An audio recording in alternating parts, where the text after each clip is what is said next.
Welcome to the Franchise Frontier, the podcast where we explore the evolving franchise landscape, dive into latest industry trends, and share actionable tools and tactics to help you build and grow your business.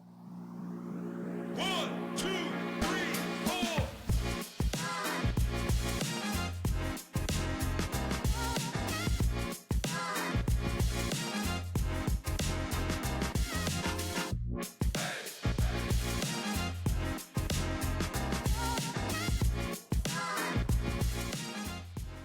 Hello, everyone. Welcome back to the Franchise Frontier podcast. Here we explore the world of business ownership, unlocking keys to success while uncovering common pitfalls to avoid. Today, we're excited to welcome Eric Schechterman. Eric heads up the development for FranFund, one of our amazing funding partners. We're excited to have you on the show today and give us some insights just about funding in general. So, Eric, welcome. Oh, thank you very much. I love providing education for the funding world, and FranFund's always had such a great time working with the horsepower candidates and all of their brands. So looking forward to this. Appreciate it. So, Eric, if you just give us a little bit about your background and your path to funding or even being a part of FranFund, we'd appreciate it.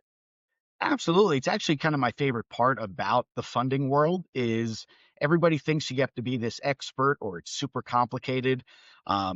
I grew up in the Northeast in New Jersey and graduated college and spent my first 10 years working for a company named Cintas, the uniform company. If anybody listening to this drives today, they'll probably see those big white trucks with blue lettering on the sides, or they see the logo in the bathroom or on the floor mats. Very glamorous things, mats, mops, toilet paper, uniforms, like straight new business sales and a geographic territory, but amazing experience, culture, and training. And like most people in that corporate world, moved multiple times over a couple of year period, different roles, different opportunities. My life changed a little when I met who's now my wife of 15 years, who had her son from her previous marriage. And all of a sudden you're not as mobile as you used to be. And I reached out to a recruiting friend of mine and said, do you know anything out there? And they said, we just signed on this account that's looking for a sales manager at this funding company. They fund franchising and they help people use retirement funds to buy a business. I know nothing about franchising. And when I heard about using retirement funds, I thought I was showing up to like an FBI sting operation when I first went. So prior to that, and that was back in 2011, where I joined my first funding company within the franchise industry. Went there, fell in love with it, never knew what consultants were, franchisors were, multi-unit owners, all these multi-brand franchisors. And that was in 2011. So pretty much my entire experience has been on the funding side. A few years ago, I had an amazing opportunity to jump over to the franchisor side. And I spent the last few years working directly with just one group of brands with the company Unleashed Brands, which is the parent company for a lot of youth enrichment brands like Urban Air, The Little Gym, Sylvan Learning, and working with all of their franchise owners and candidates on securing the lending relationships for all of those opportunities. And then rejoined kind of just the funding vendor side just a few months back with FranFund. It's really where I love to be and working with our team and being able to work with all brands and consultants throughout the country. So yeah, I mean, that's my whole work. Never knew anything about it. Thought a franchise was Wendy's, McDonald's, Burger King, and never knew that this whole ecosystem exists. And now I couldn't imagine being anywhere else.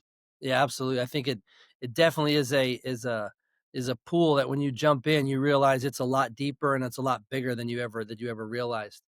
When you talk about funding, like help our listeners understand funding for prospective owners, especially when you talk about SBA and Rob's, like Fran Plan, I think it's called, and just other core tools that there are for people that are thinking to themselves, I would love to buy a business, but I don't think I can afford it. Absolutely. And I've always said funding is as specific of a taste as what business you decide to move forward with. So one thing I always like people to know is I always get the question, well, Eric, what's the right way to do this?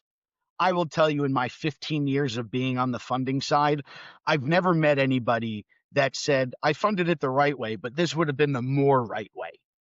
Usually it's more about what's the wrong way or what are the paths that really don't have a result at the end.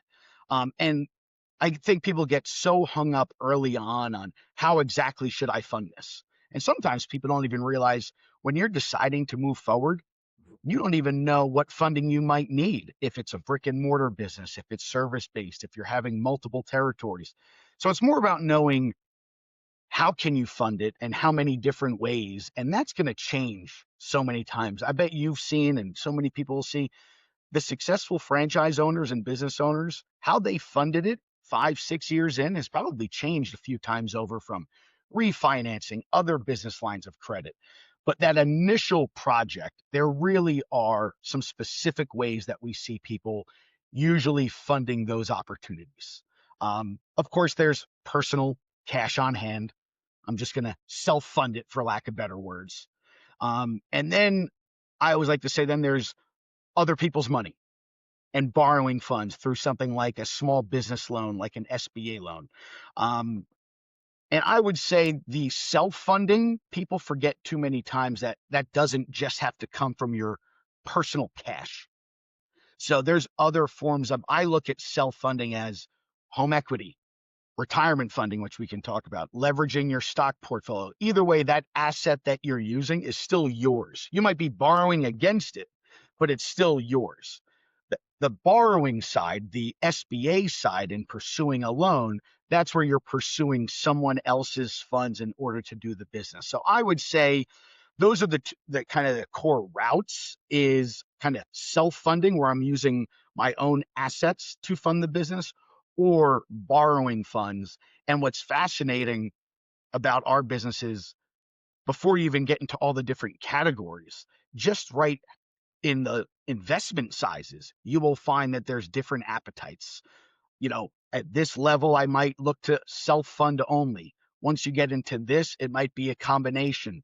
So there's really a lot of different routes, but when you're looking for that new owner and that new project, I think people need to understand there really are just a core number of areas in that my own assets or pursuing a loan like through the SBA program.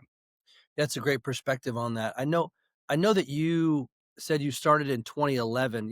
There's you hear a lot of stuff about the government and things like that. How much has, if any, has funding changed in the past 5 or 10 years? Yes, it's my favorite question because I would tell you if I look at my 14, 15 years, 12 of the 15 years, almost everything from like a borrowing side with lenders feels unchanged to me. Interesting. But I feel like there have been little gaps where either perceptionally tougher or easier. And what do we do as human beings? We always remember either the great times or the tough times. Most times, what people look at, oh, a couple years ago, I was able to do this. A lender might only ask for this percentage down, or we didn't need this much. I would tell you a loan that I was looking at in 2014 and what a lender was looking for is really not much different today.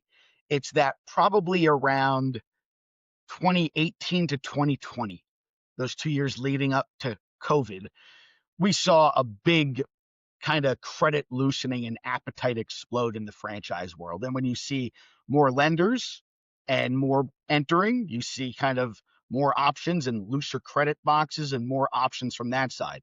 Then COVID hits, everything tightens up, and even though we're reverting back to it, everybody kind of either looks at, well, it was so much easier in 2018 or 2019. I would tell you there's very little unchanged from my perspective. I think a lot of people complicate things in the lending world, and it really can just boil down to a few key areas. The last part I would say on that is when you're working with, say, a funding partner, company like FranFund or another type of loan broker or a group that's going to go out there to help you secure that loan, keep in mind, we can't work with every bank. We can't know every credit appetite out there. And also, not every bank wants to work with, say, certain types of opportunities. A lot of times when the people that are looking at a franchise are connecting with a funding partner, and they say, well, we can't do this unless X, Y, and Z.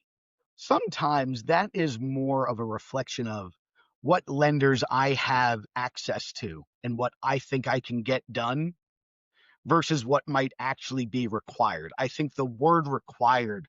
So a funding partner might say, well, banks only will do this by putting 30% down and they require personal collateral and X, Y, and Z.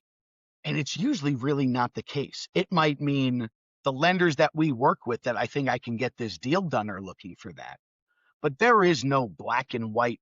Listen, if you look at the SBA policy, the SBA loan for the government policy says lenders can fund 100% of a project, zero down. Nobody does it. The Right. lenders can still make their decisions. So when I see more stuff changing, I actually will tell you, Dave, that I feel that it's more of coming from the chatter and positioning of, do I want to tell this person, honestly, I don't have enough banks to go and find what you're looking for here? Or do I want to just say, globally, this is what lending's looking for right now because it matches the lenders that I'm working with.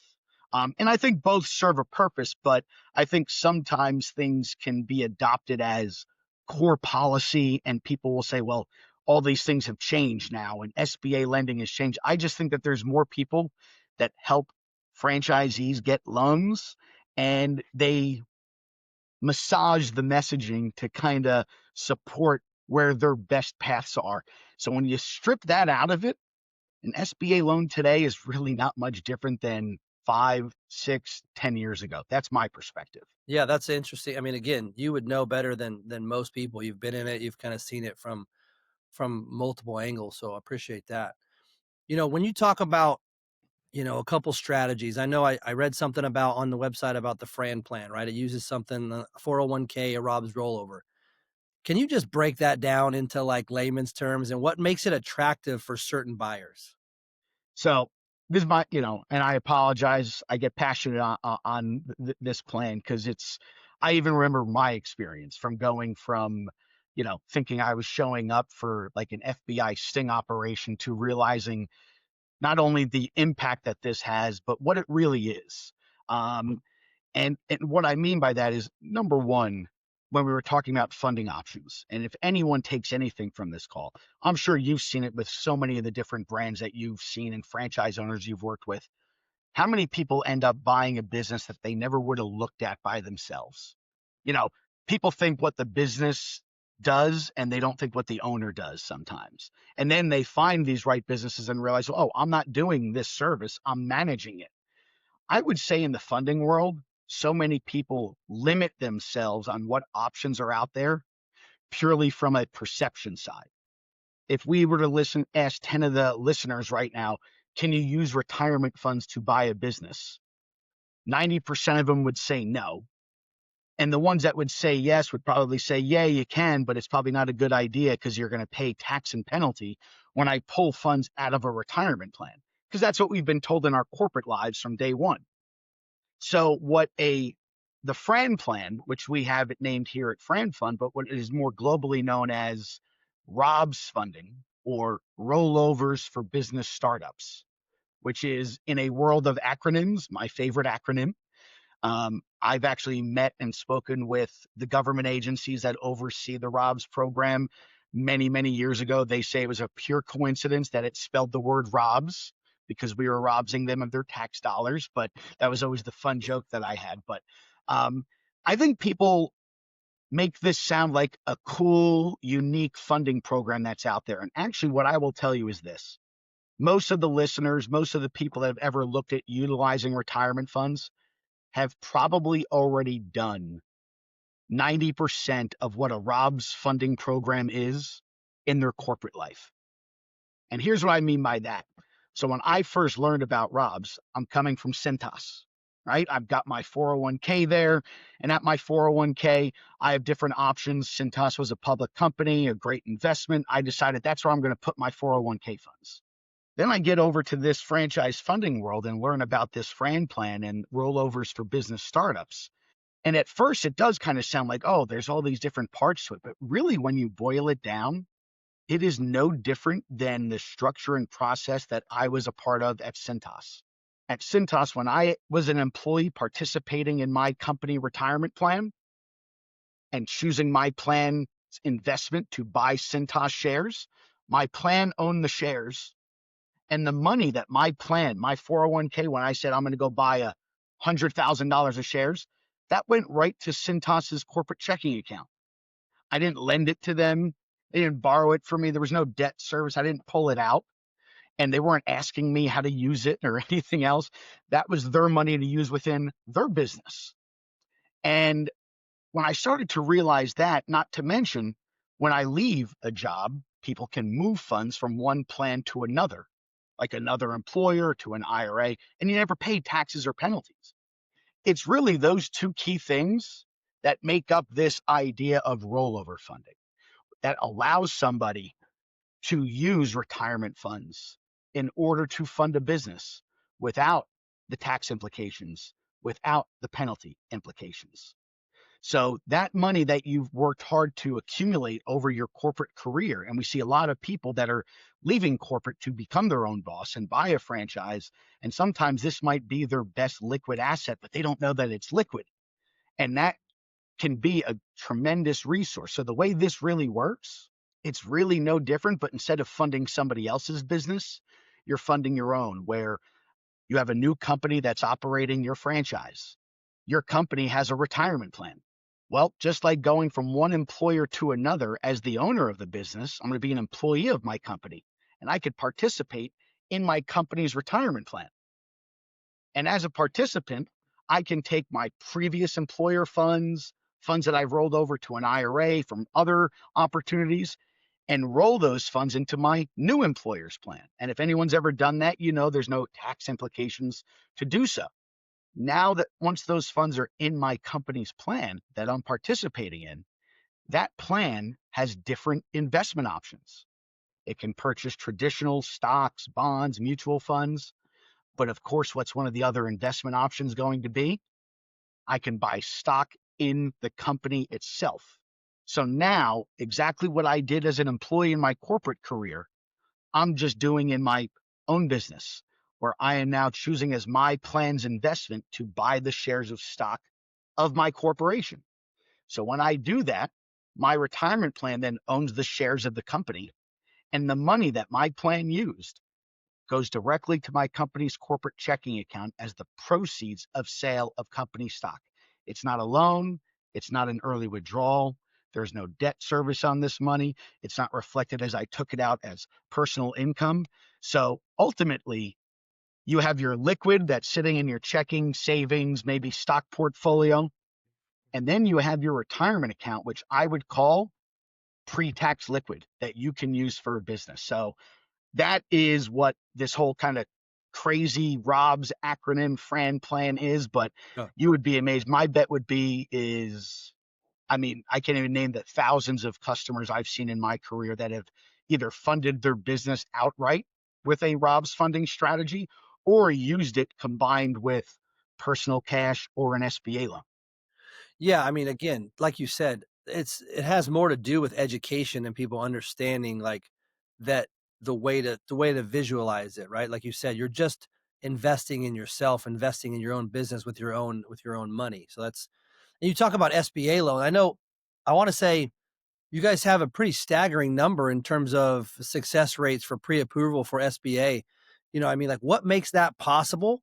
And then the second part of that question, which you could probably just roll right into, is do you think that most of the help that you provide is just helping people understand the difference between the two and what might fit best for their business? It's a great point, and I'll start off with the last question. Is I do believe the service we provide as education is number one.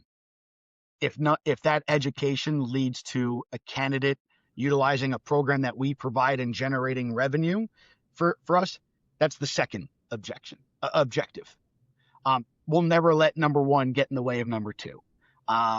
So yes, we're here. If somebody says they've got this asset and it's nothing they need me for, I'd rather them, because 95% of the business that we do in this world is built from the relationships that we've established with our franchise partners. We don't do a lot of organic search or internet search. We go out and we're working with franchise brands and their franchise owners and hoping that we deliver a good service so they continue to refer their franchise owners to us. And you're not going to be able to do that if you're just jamming one lane or one product down their throat. And that's one. So, yes, our job is to educate.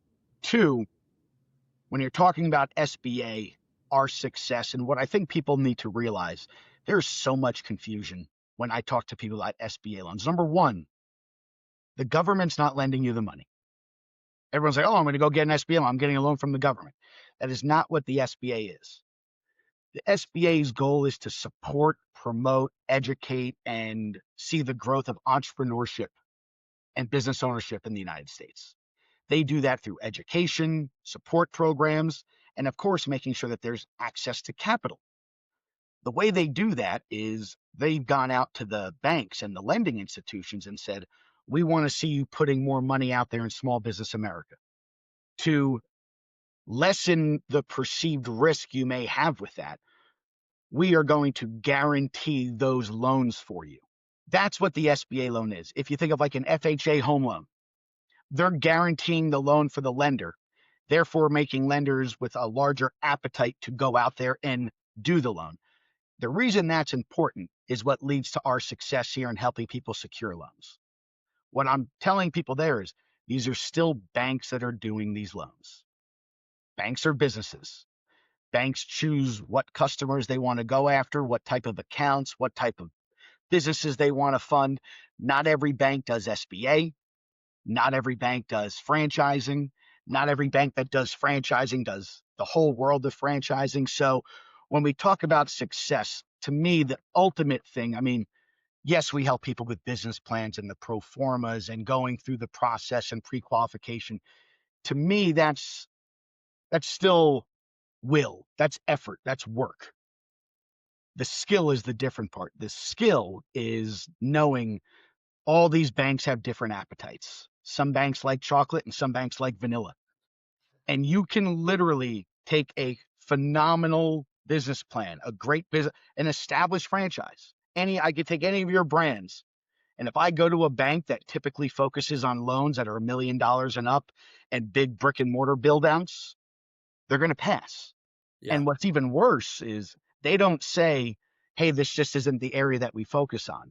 They'll find a reason. Oh, we don't like the numbers here. We don't like this. Now you have people that are getting demotivated, thinking, oh, well, if the bank doesn't like it, 90% of the denials that I see are people going to the wrong bank, not having the wrong qualifications or business. So I would say our skill comes in is, I mean, we literally have a team that does nothing except manage our network of banks because appetites, just like in human beings, not only do we have them, but they also change. I remember working with one franchise. We worked with one bank for 3 years where they funded probably 150 of the projects. And when I sent them the 151st, they said, nope, we're full. We're Interesting. done. Nothing changed in the business, but they're businesses. So the skill part, of course, there's things about what do the banks want to see and everything else, but I would say the skill of what our SBA team does and our lending team does is not only knowing the appetites, but knowing the personalities. Does this bank like to see more liquidity? Do they like to see the personal guarantee? Do they like collateral? We have a whole database where we can go in and be like, this is the brand, this is the borrower, this is our network of lenders. And what we do on the next level, different than some other options that are out there, is when we're pre-qualifying a loan, it goes beyond just our team. We're actually shopping that with our lender contacts. And last thing I want to do is tell somebody we can go and get the loan done and not have a lender to go and do it, because that's very easy for loan brokers to do at times. Is I can say, oh, we can do this, because when they can't, they still don't ultimately take the blame. It's how I thought we could, but the banks don't like this now. And that's where that language and chatter comes up. You should not be telling somebody you can get a loan done unless you know that you have banks that can take that on. And that's really where our success has been built, is managing those appetites and staying close with our lenders and knowing where people have their best chances of success. And so when you guys think about when I think about, shopping a loan or trying to help somebody get funded, at first, my question was gonna be to you if there was, like, any certain differentiators that made somebody go with, like, a ROBS or an SBA or whatever, whether it be income or credit or risk tolerance, etcetera. But now that I hear you talk about it, it's almost as if, yes, there's some parts of it that have to do with that when it comes to income and credit. But, if this lender, for example, is more open to risk tolerance, you're more likely to move people that way or vice versa. But understanding the clientele and how you match that with the lender is probably where the success rate comes from. Yes, and that's a great point. I just had this conversation the other day. Too many times people make funding options competing with each other. Um, it I don't think anyone should say, should I use a ROBS or an SBA loan? ROBS to me is like, do I use my post-tax cash or do I use my pre-tax cash? Whether that's going to be for all the business or some of it. Do I need cash plus an SBA loan? Because a ton of our SBA loans use ROBS to be the cash into the business. So that's one. But two, I agree with you. I think most of the time it's about matching it. There is one, which I'll probably get my hand slapped from our lenders, my lending team, because there's a number of factors, like you said. And all of them do have different appetites. I have learned that something we've probably heard most of our life, there is one uniform category that they all want. Cash is king. That's I always say three things matter most when getting an SBA loan: liquidity, liquidity, liquidity.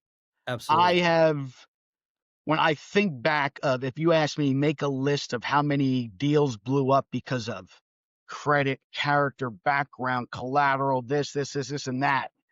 You know, Fortunately, we're letting people know where we need to get that loan done, but it's still a very small list. If I look back of the consistency of, no matter whether I'm working with a $5 million project or a $150,000 project, 99% of the time, if there's good liquidity, some of those other things that might not be that great, the lender's willing to overlook, and vice versa. When things look great, but they're tight on liquid. And just so people understand, for a bank, I'm doing this loan through SBA because I want that government guarantee. And if the loan goes bad and I want to get that guarantee fulfilled, I have to submit that loan to the SBA to be audited and say, here's why this was a good lending decision. And of course, that lender can say, well, we looked at this, we looked at this, we looked at that. But you know what the easiest answer is?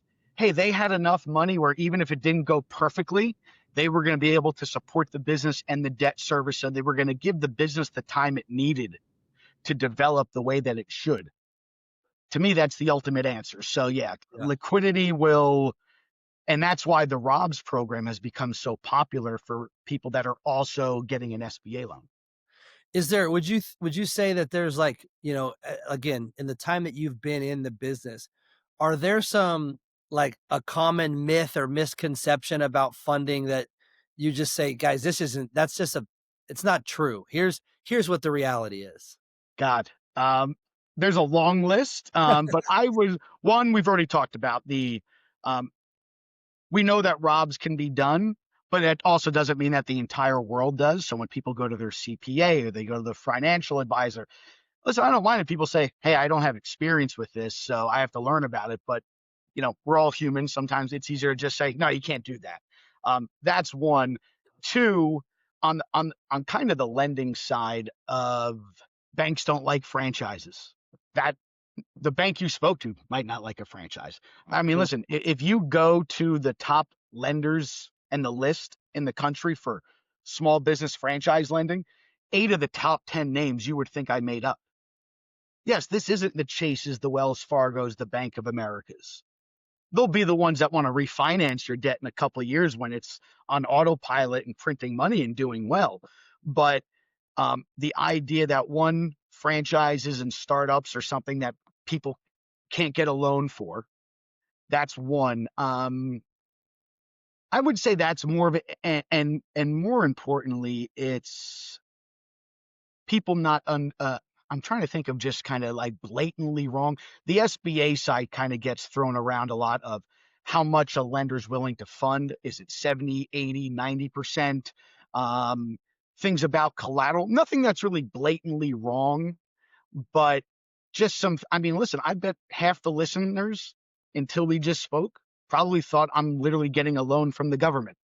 Yeah, 100%. And I think that it might not even be myths. It might be more misconceptions than anything, right? Like, for example, as many times as we've been through this and heard people talk about ROBS or SBA or whatever, oftentimes there aren't very many people that on our side, we're not hearing about the blended tools.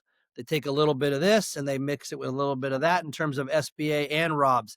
Oftentimes they just talk with their funding partners, and we don't really even have a grasp of the different types of avenues that you're helping them blend and helping it make sense. Robs has become so frequent when candidates are using an SBA loan that in the SBA SOP, there's a section in there that talks about when ROBS is being used as the equity injection for the loan and what documents need to be submitted and what they expect from, like, I mean, it's written right in there so lenders know what they have to do. So the other one that's probably thrown out there, which has come up again because there's this thing called the franchise directory that existed, then went away. It's pretty much that gets mixed up a lot. And I think even franchisors mess it up. Essentially, the FTC wants a franchise to certify that they operate as a franchise. And if they do, then that's saying they can get an SBA loan for their brand. That's it. And if you can certify that, you're listed on a directory. So that directory tells a bank if they can do the loan. Right. It is not a list that's used to see if the bank should do the loan. And I think a lot of brands and even people say, oh, well, our brand's been approved by SBA. There's nobody at SBA looking through FDDs and item Right. 19s and item 7s saying, oh, we really like this one. It's you operate and meet the conditions of a franchise so you can pursue an SBA loan for this brand. That's what the directory is. And fortunately, so many of the brands, when we help our franchise partners through that process, that's something that recently came back that people might see if they Google or go online. It's essentially just making sure that a lender knows that the brand that they're funding from terms of collateral, personal guarantees, and everything operate like a franchise. So that's one of the newer kind of misconceptions out there. Absolutely. Let's get a little bit nitty-gritty a little bit. When we talk Okay. about some avoidable mistakes, are there any top 2 or 3 mistakes you see a new franchise owner makes when it comes to funding? Number one, there is a such thing as too late. There's no such thing as too early. Um, that's one. With that, I also see too many people think that funding is this pinpoint part of the process when everything else is fluid. When I spent time on the franchisor side and I would speak to somebody that might be opening something like an urban air and they're thinking about moving forward. And it's like, hey, I want to know exactly how I'm going to fund it. It's like, you won't have a location for the next 8 to 10 months. You don't know who your employees are going to be, who your installer is, who your you don't know any of these things. You don't know what building you're going to be, maybe even the territory. But today you need to know exactly how you're going to fund it. So many people, one, try to pin that down too early. And even before that, probably already in their head have pinned that down too early. And I always tell people what you need to know when you're considering buying a franchise. I'm sure you've seen it of, well, I'm not going to move forward unless I know I can get the funding. You don't need to know how you're going to fund it. What you need to know is, could you fund it? And how many different ways? I've met people that by the time they sign the franchise agreement to the time they're ready to go, hey, you know what? Those vehicles that I thought I was going to do, I found a great lease for that. And that's not part of the investment now.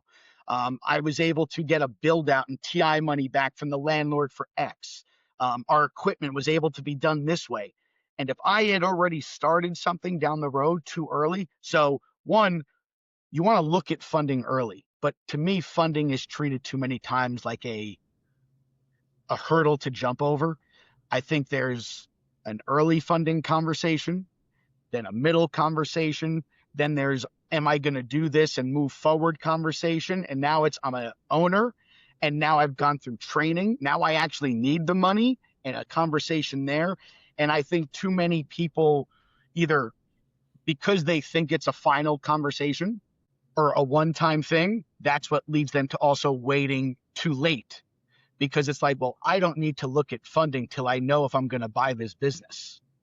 And then there's just so many different things that happen in that world of headaches and timelines and understanding of what's involved. So that's ultimately the mistake there is waiting too long, but waiting too long because I think people think that I only need to talk about funding when I'm ready to make the buying decision. Well, yeah, it's like you said, it's almost a commitment fear. But it's the Funding same makes it real. Funding makes it real. when we talk about thinking about purchasing our first house, right? Just the question of how much would I be able to afford if I decided to buy a house is the same thing in the franchise world. Like, how much would I be able to possibly get funded if I so choose to move forward with said franchise? So what's funny is you're right, and nobody would argue that. But to your point, I don't think any like if somebody said we have to go house hunting, their first thing is going to be we got to go get pre-qualified for a mortgage.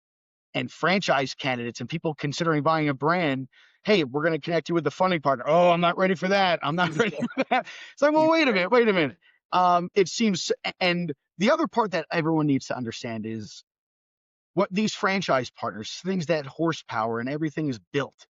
I saw something on one of the funding groups I was in today where somebody said, hey, this franchisor wants to verify my liquidity before they do this. Is this normal? Like, guys, like they have built this tremendous asset that they are bringing you into. Like, are you going to lend me your personal knowledge and or things that you've built? Can I use your house? Can I like all these things that you've built over time? And I can just say, oh, I'm good for it. So I think people one understanding one, am I qualified to look at people think funding is funding. It's a funding process. The Yeah. first part is, am I qualified as somebody that should be looking at this franchise? Then it's, I like the franchise. How many of them am I going to buy? And can I get funding for that? Then I decide that's what I'm actually going to buy. Now I need the funding. But yeah, for some reason, when people talk about, um, even when they do get connected to us and it's like, hey, we'd like to pre-qualify. What do you have in this is in this?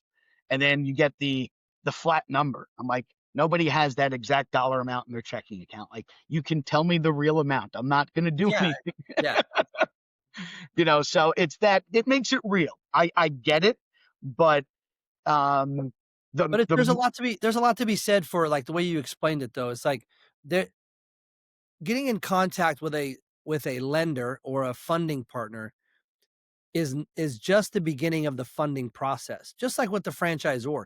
Contacting a franchisor about multiple franchise brands does not mean you've picked the brand, you're buying the brand or whatever. So it's understanding that there is a process behind it, and that process oftentimes will work side by side with, say, the purchasing of a business. That process as well. They oftentimes mirror each other. Is a really great point. I mean, I was just looking at numbers the other day and I forgot what time period it was. Um, I think almost only about 60% of the potential franchise owners that we completed a pre-qualification for in the last, say, 5, 6 months ended up going for the loan.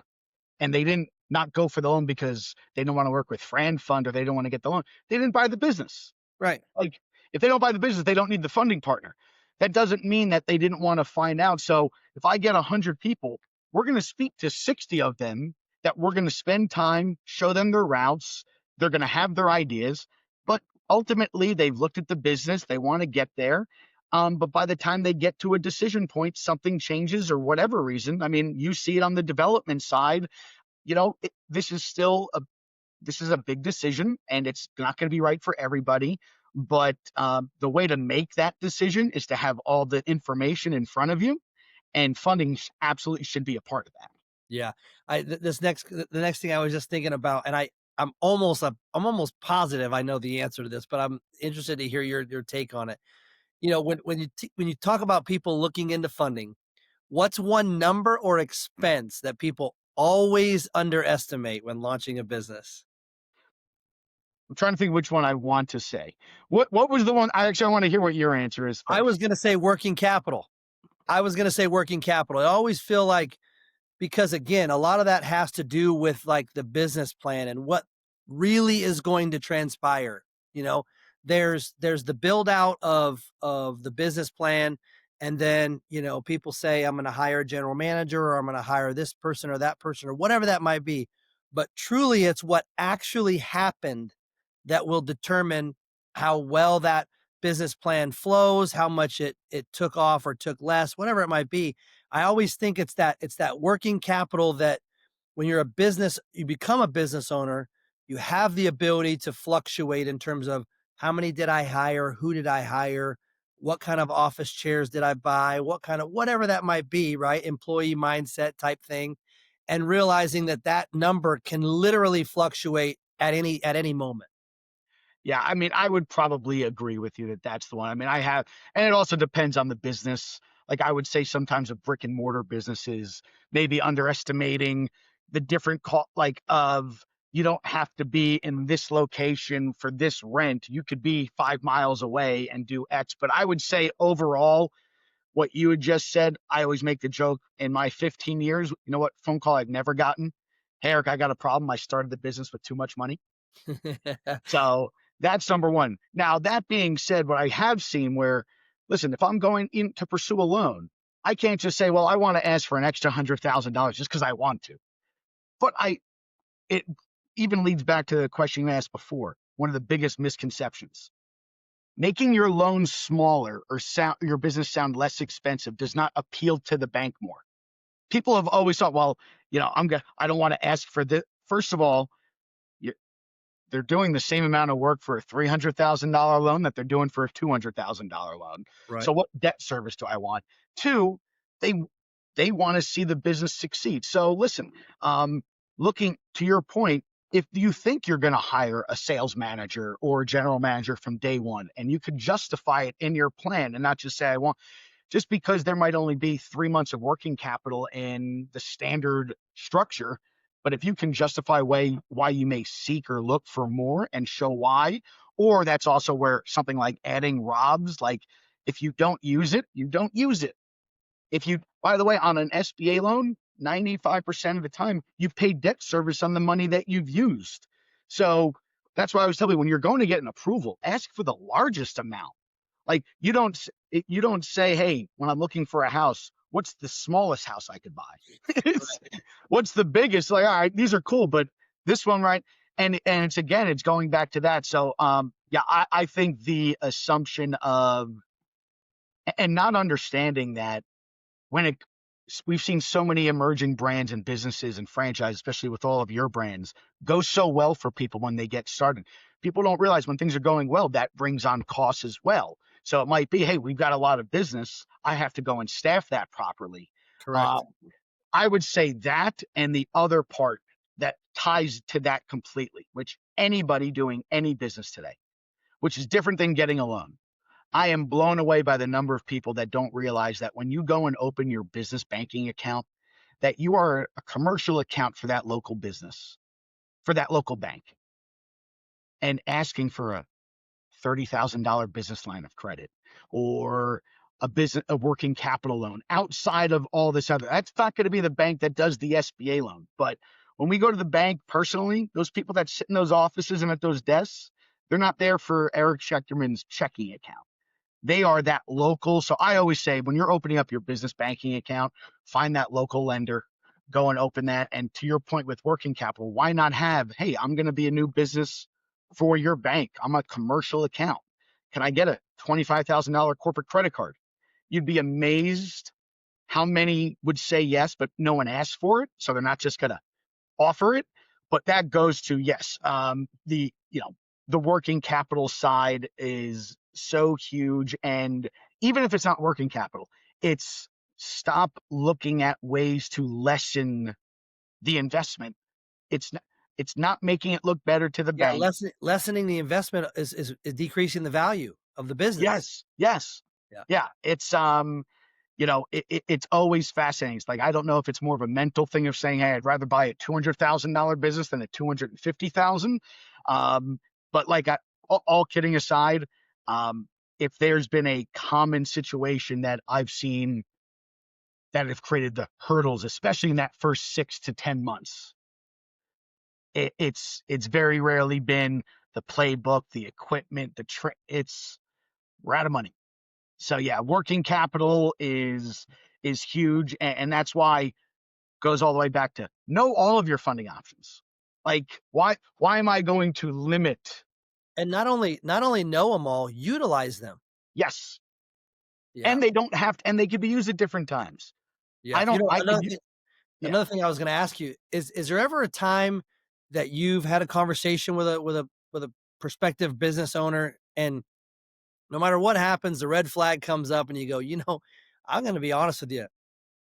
I'm not sure you're ready for this yet. I I would be a listen. What I would say is I like to stay in my lane. Yeah. Um, I've never owned a.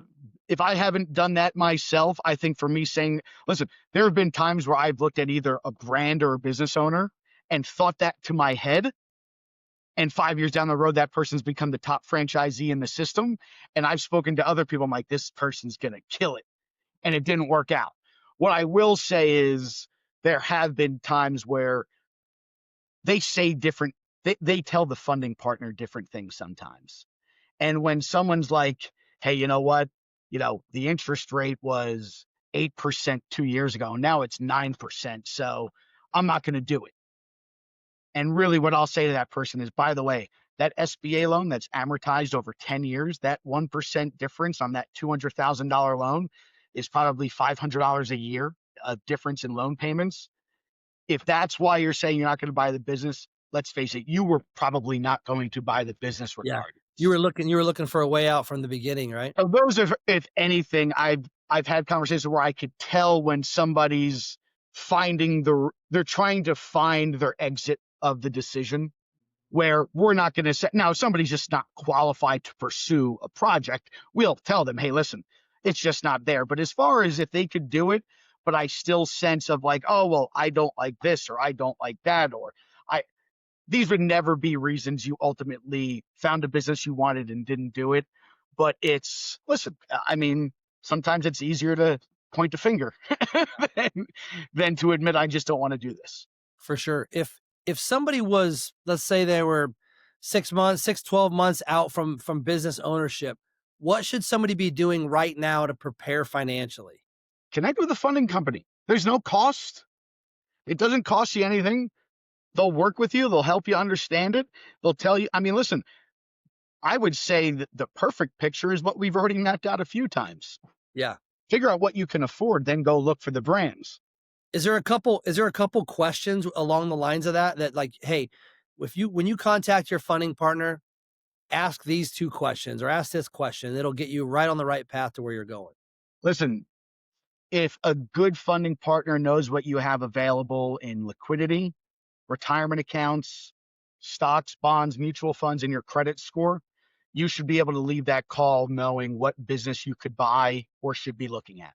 Literally, those 4 data points early on in the process should allow somebody to have a pretty good picture of what they could likely afford from business funding. Let's have a little fun with you as we wrap up. Best part of your job.